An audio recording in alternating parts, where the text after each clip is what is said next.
Hello everybody and welcome to another episode of Rinzie's Ultimate Decades Challenge. We are currently at the end of 1329 and the end of the decade. Last episode we had a few things happen. Margaret got married. We almost set Gwen up with someone but Emmanuel died, which I still haven't seen any reactions to that. So I'm still on the fence of whether I want Emmanuel to go that way. I'm seriously just torn up. I like the idea of Josephine cursing Dargor's line, but not like that. So I don't know. I'm torn. We found out that Margaret is pregnant and Melissa is still heavily with child. She is due at any moment. And then we got a horse, a mare named Midnight, who it's technically George's horse, but she seems to really love Melissa because she helped Melissa against a terror lurking in the woods, I guess, and followed her home. Yeah, so we are very close to the end of the year. We have about 1.5 sim days to go, so either this episode might be a little short or I might head a little bit into the next decade as I finish it up. But I've got a couple of things that I do want to take care of here. So we are at the Rolf farm again. George is here with Midnight. Melissa is not oh, she's in labor. Oh, okay. Melissa's in labor. I did not get that notification. Or maybe I'm about to get that notification. Hold on. Okay, well, she's in labor. We're going to go ahead and start the home birth. What are the boys up to? Why don't you go? Oh, yeah, I added some more space here for the animals to roam. Specifically, the chickens and the goats, since Misty and Bluebell are kind of stuck. So I'm going to have James just do some farm stuff. And it looks like John's just swimming around. He's still sad about Emmanuel's death here. So yeah, they're doing their thing.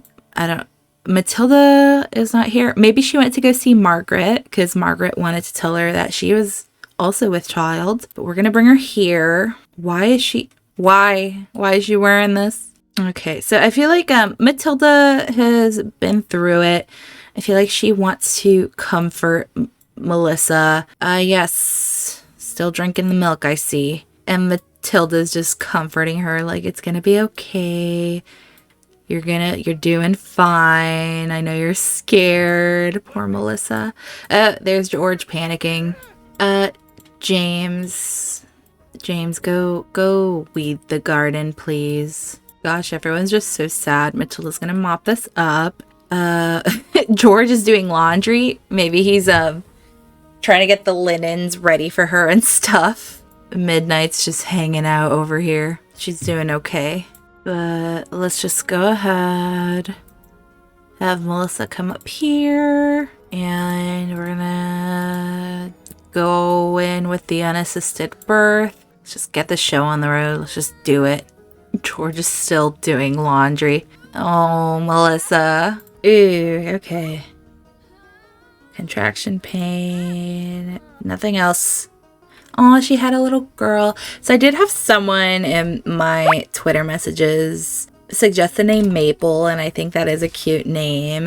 If you guys want to start suggesting names, I'm really bad at picking them out. You can comment any of my videos as you watch and suggest any cool names and stuff, and I will take them into consideration. Okay, so we had a little girl, little Maple.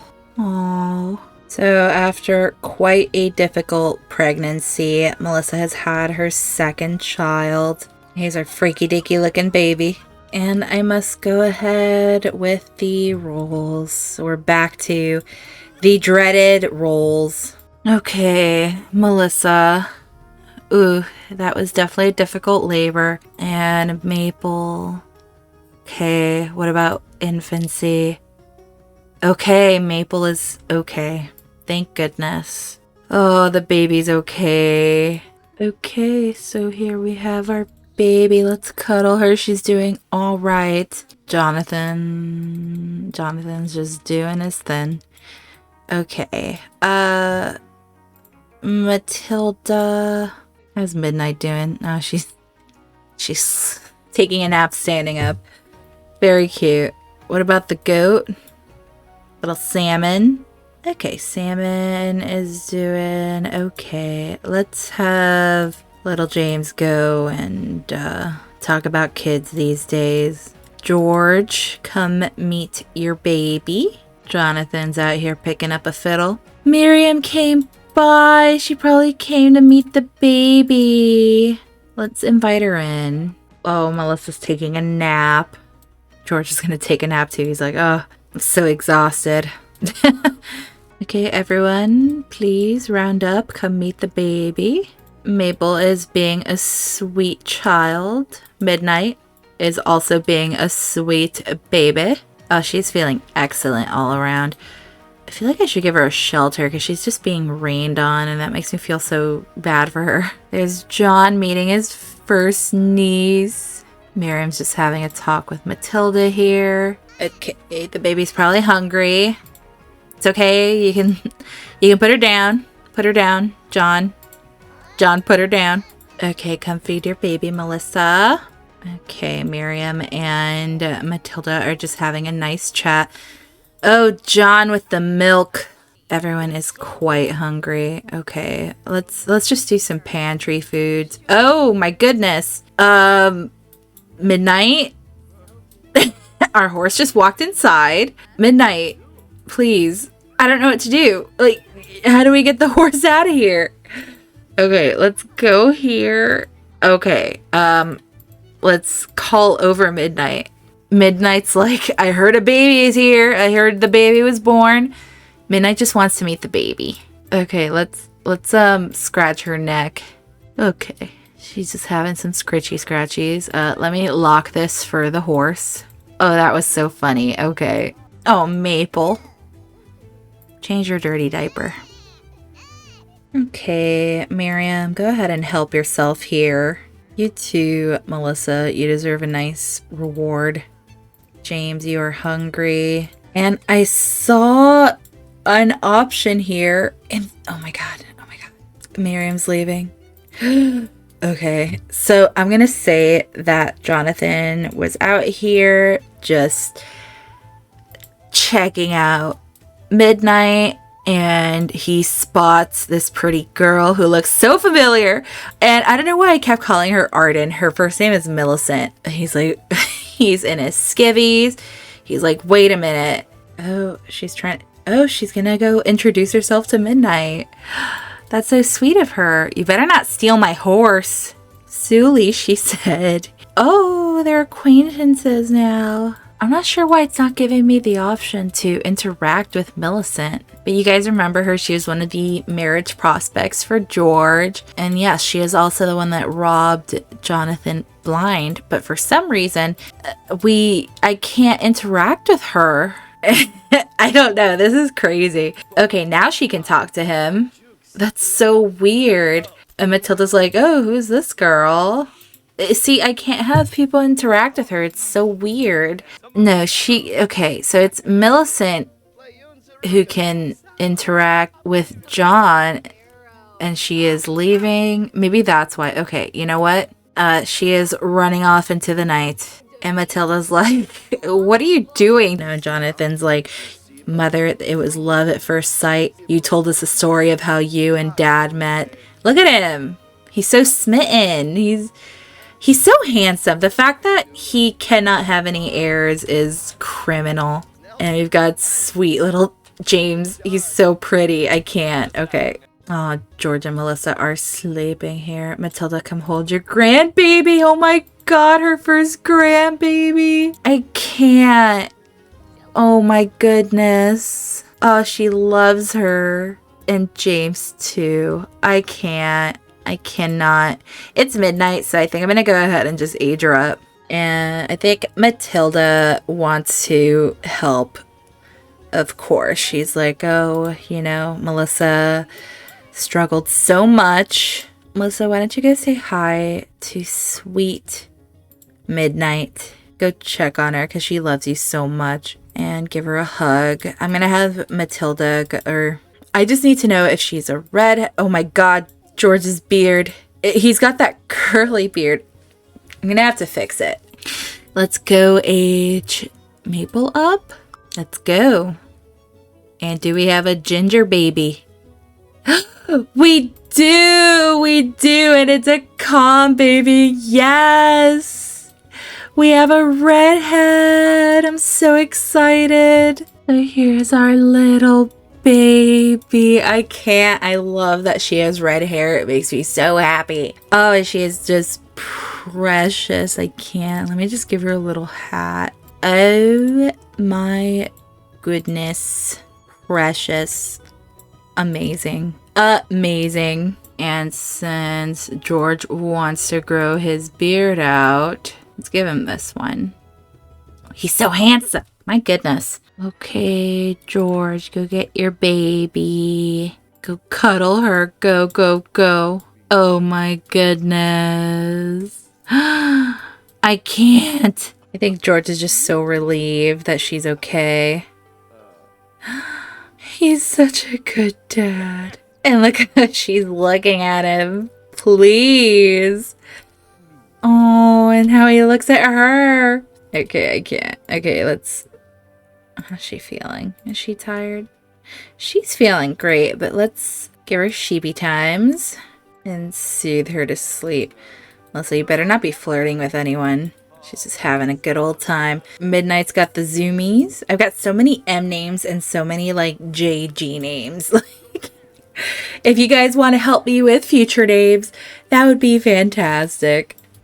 Okay, so I found this quote-unquote steed sanctuary in the gallery because I don't want Midnight to sleep in the rain. It feels so wrong. I'm sure she has, being from the woods and whatnot, but not here, not in the Rolfe household. Oh, we got some poo-poos over here. John has been collecting the manure, like, of his own free will. Put it in your inventory. I forgot what you can use this for. I think it's I'm honestly not sure. I have to look that up. Hold on. Scratch her neck. Tell her she's awesome. Okay, it's early the next morning. Melissa and the baby are sleeping so well. Let's take a little break from this household and head over to another. Also, happy to say that I did go ahead and find Antoine. He actually made his way to the Abbey on his own. But Father Benedict isn't in here. Where is he? Oh, and then I've been filling up the save file just with some townies. This is Hazel and Deanna Dickerson, and she was also submitted. They were submitted by HVBGSUK.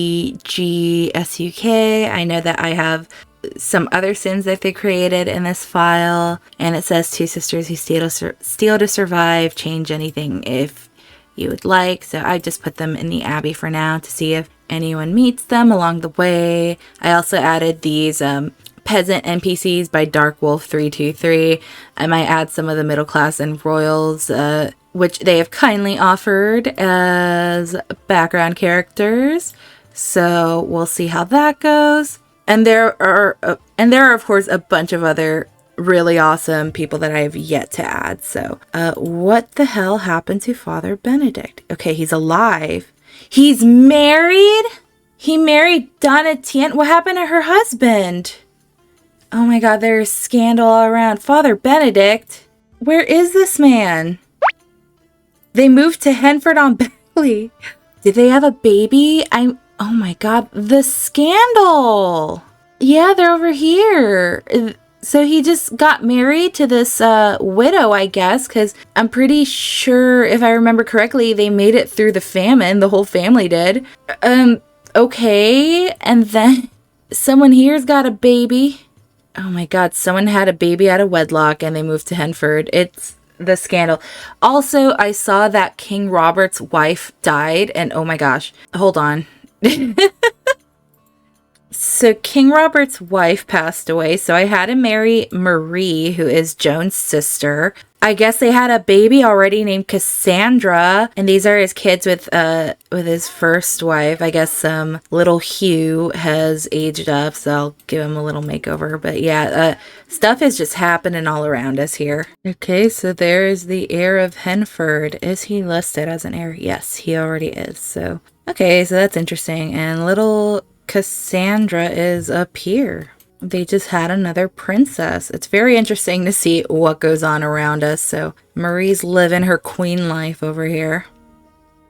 Okay, so we are back in Willow Creek. Joan and the whole castle have been quite sad because her mother has actually passed away. Yeah, you can see right here that she is gone. The household gets smaller. Prince Philip is just wandering the castle. I should actually age him up because he is a little older than Catherine. So, but it looks like Philip came here to talk to them because it's kind of been a back and forth with Cassian where Cassian keeps threatening, like, you know, you better tell my wife to come home. And he's like, well, I can't do that. I can't tell her what to do. She is free to do whatever she wants in my kingdom. And if she doesn't want to leave, I'm not going to make her. I feel like Harwin and Joan haven't exactly made their affair a secret here. So those whispers have eventually gotten to Cassian, who is also not happy about it. So he has actually threatened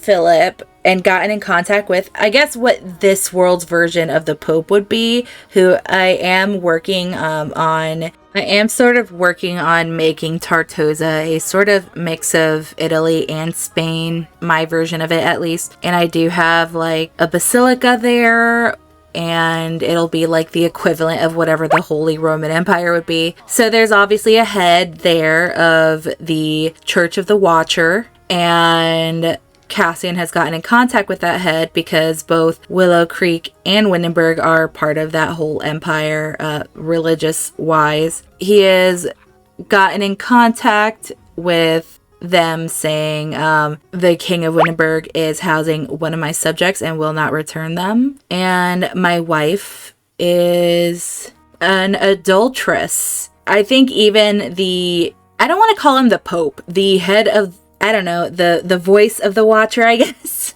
I think he's a little wary because there has been rumor of Cassian associating with not a spellcaster, but like a whole ass evil sorceress. Josephine's abilities have still sort of been ambiguous.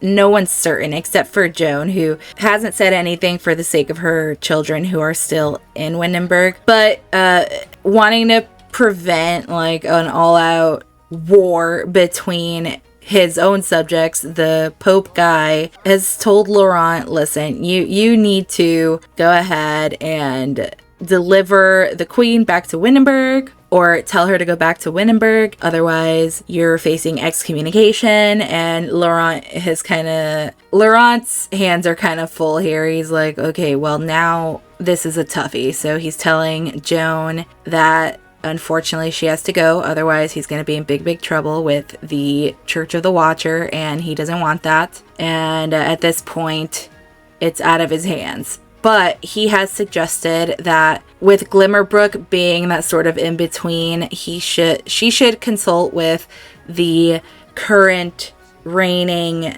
Duke of Glimmerbrook, who in that small land would be considered the most powerful, since even though it's owned by Willow Creek, it's kind of its own independent little micronation, I guess. So he's saying that he wrote a letter to this Duke. His name is Duke Flamel, like Nicholas Flamel, and that she should consult with him regarding a possible alliance if she really does want Cassian off the throne and replaced with her son. Because Gavin isn't fully aware of it. He's still kind of young. I think he's barely 16 now. But they've kind of been plotting to put him on the throne and trying to figure out a way to get Cassian off it. And with the nobles kind of disliking Cassian at the moment, the possibility of getting everyone behind Gavin as the king seems very likely at this moment. They do have smaller alliances and support here and there, but they do need to go see this Duke in Glimmerbrook as a far more powerful ally, because he also has like armies and stuff that he can command. So they're gonna have to leave Willow Creek, and Laurent is sending Cassian a letter saying, okay, yeah, I've told him to leave. And let me age up little Philip, because he actually is older than Gavin. So okay, so there is not so little Philip. So let's go ahead and move Joan, Gavin, and Harwin. Okay, so we have made it back to Glimmerbrook, into this lovely estate over here belonging to Duke George Flamel. And Joan and Harwin have traveled for some time to make it here. It's not a very long distance, but it is further away from like the center of Willow Creek. So they are guests here. And the Flamels have very powerful ties, like all over the world. They have family who have made powerful marriage arrangements throughout. Joan's looking so sad. And here they are. This is their home. Let me show you guys where I got the home, and then I'll introduce you to the family. So ever since the gallery has become crap, I've been a little better at saving stuff. And so I actually got this castle from the gallery. It's from the user Jasmilia, I think it's pronounced. And it's a really cool build. So if you guys want that, I placed it in the largest lot in Glimmerbrook. And then the family was actually submitted by my good friend, the Tiniest Simmer. There was some CC that I didn't have, but I tried to keep it as close to her vision as I possibly could. And this here is the wise and powerful George Flamel. And this is his wife. I think it's pronounced Tyria. And they have 2 children who I will introduce. But he is actually a spellcaster. His wife is not, I noticed. So yes, he is a spellcaster. His wife is not. He has a son named Odin, who is also not a spellcaster, and a daughter named Ida, who has also not inherited the spellcaster gene. But he actually has a really cool look. He's covered in scars. Tiniest Simmer did this, and they said that these scars are from like magic duels and whatnot. So I thought that was a really cool detail. And so yeah, Joan, because the Flamels were such good friends with King Louis, they have offered her a place to stay for now.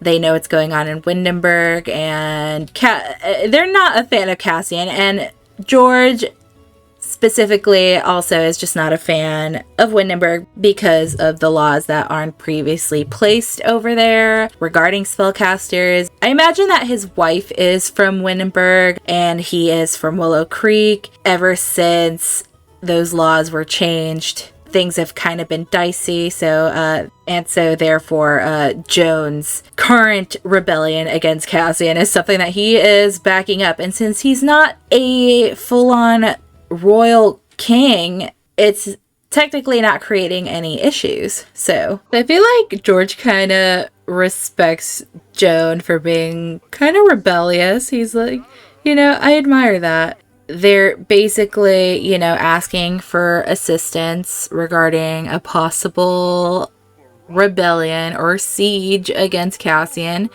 and trying to get Josephine out of their hair. And I think George is willing to help, but he's also not one to do nothing for nothing. So Joan is like, you know what? I'm going to give you the biggest thing I can offer, which is my son's hand in marriage to your daughter. Well, Gavin's here like, excuse me. And, not only would his daughter be the future queen of Windenburg, but this would kind of help bring peace between the non-magic users and the spellcasters. So we're arranging a marriage between Ida and Gavin. And he says, okay.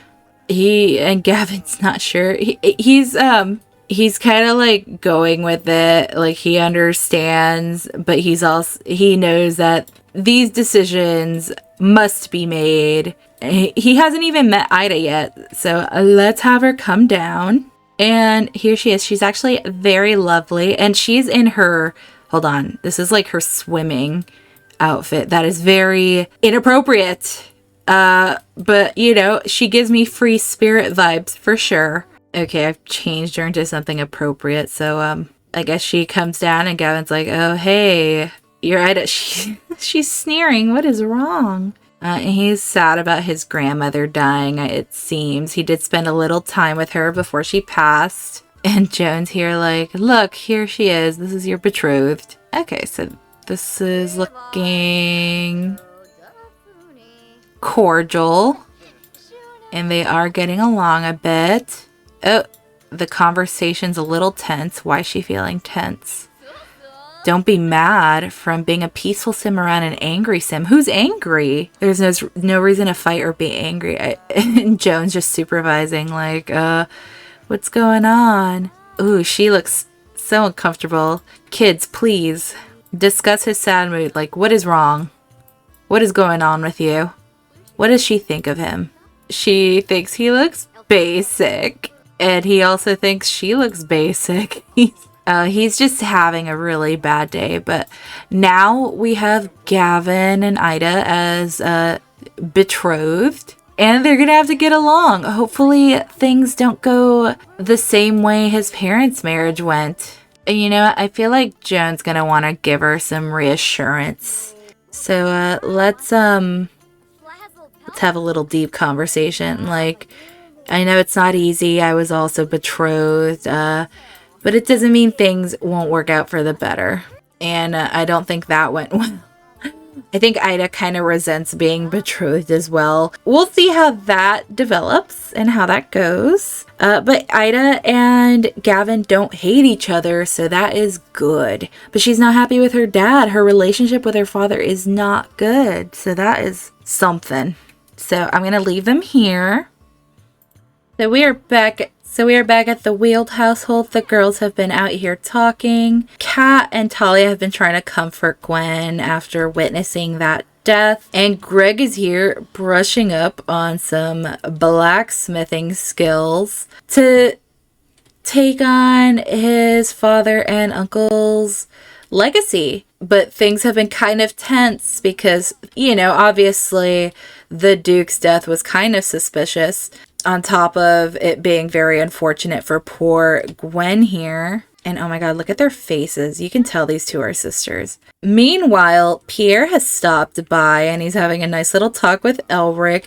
It was actually Miriam who greeted him. She probably spotted his accent and was like, oh my goodness, we're from the same place. But first, Pierre actually came to talk to Elric as Talia's guardian because he's like, sir, I very much, okay, we're doing the double cheek kiss. He's like, I very much adore Talia, and if she agrees to it, I would very much like to ask for your blessing to marry her because I do adore her very much. And there isn't a lot of romance right now, but he does think she is so beautiful and they have good compatibility. So Elric is agreeing and he's gonna talk to Talia about it. Oh, and I guess Elric is the one that called Talia over and he's like, Talia, and she's like, oh my goodness, yes, I would love to marry you because you're so handsome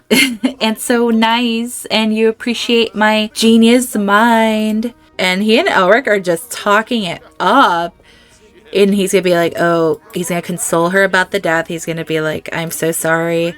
He still works at the castle with his parents. So he's like, I have heard about what happened. I've heard the royals talking. And that's actually another reason that I came here. And he's telling them, I actually came to warn you guys also, on top of this good news, that the nobles are feeling a bit suspicious about the death of the Duke. And there has been talk of possibly taking Gwen in for questioning. And usually questioning means the possibility of an unfair trial. So Gwen's a little worried, and he's telling them, right now it's not for certain, but if you want to make a decision, I have a friend who works at the docks.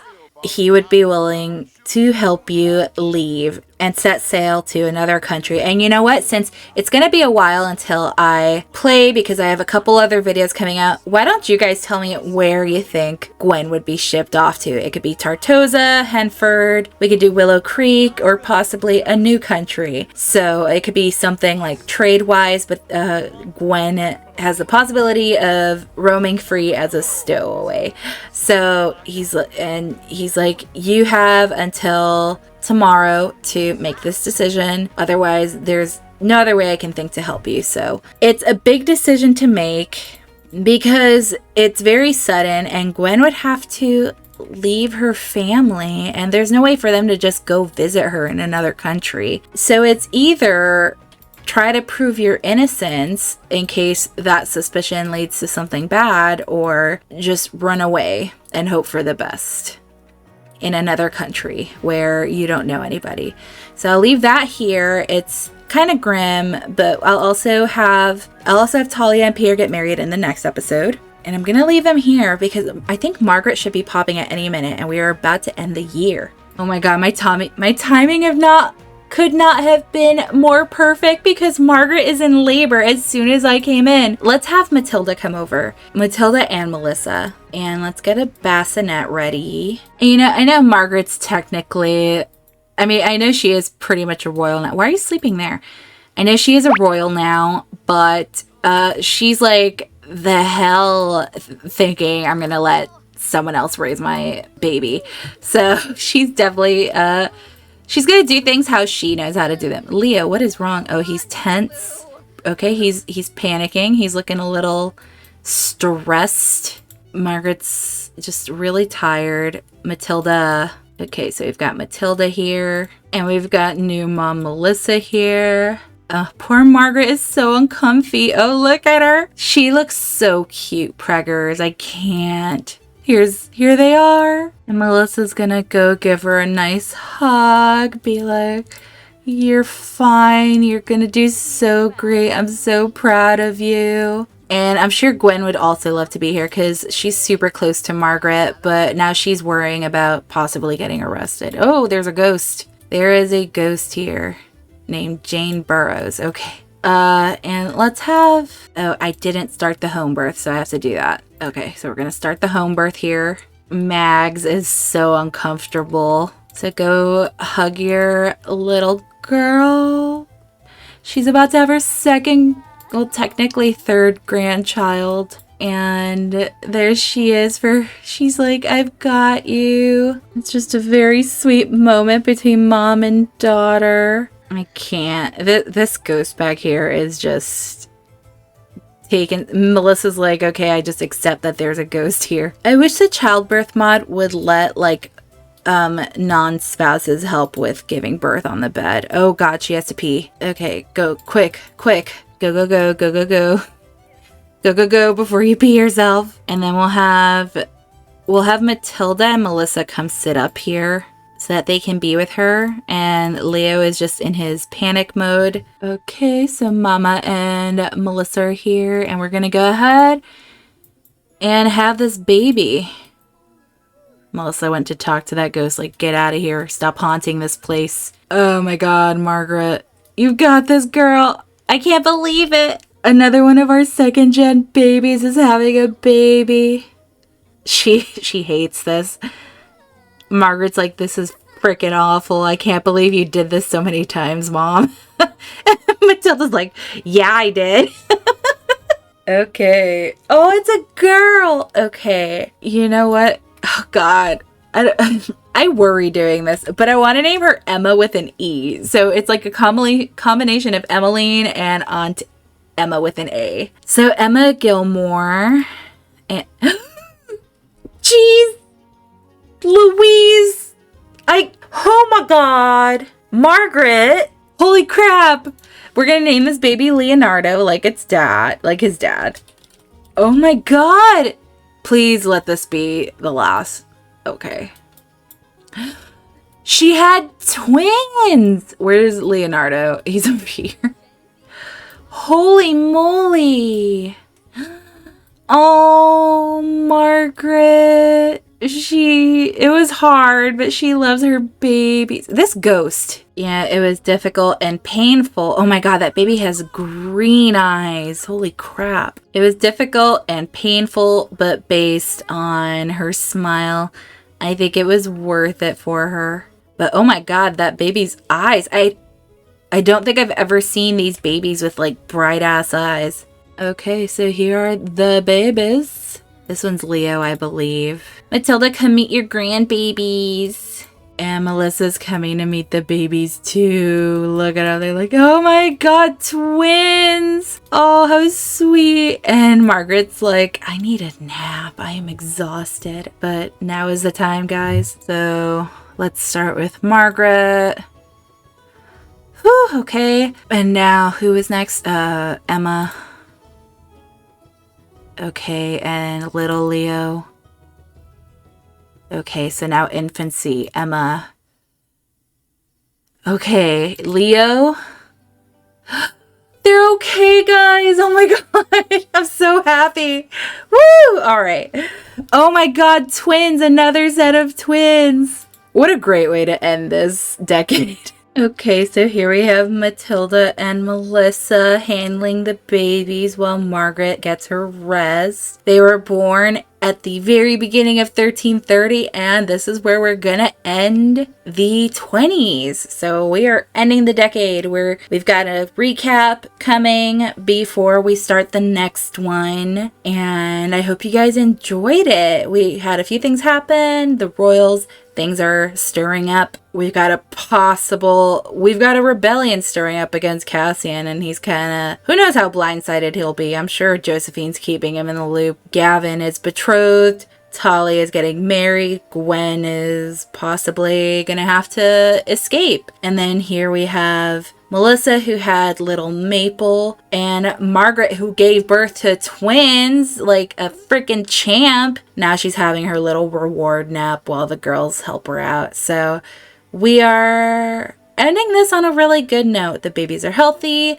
Hopefully they stay healthy, and hopefully they are blessed with many more. And this is actually just counting as one of Margaret's 3 tries. So there we go. We've got a few more marriages coming up and whatnot, and we'll see where things go with the next decade. I hope you guys enjoyed it. I'm having a lot of fun as usual, and I'll see you for the next one. Thank you as always. Bye.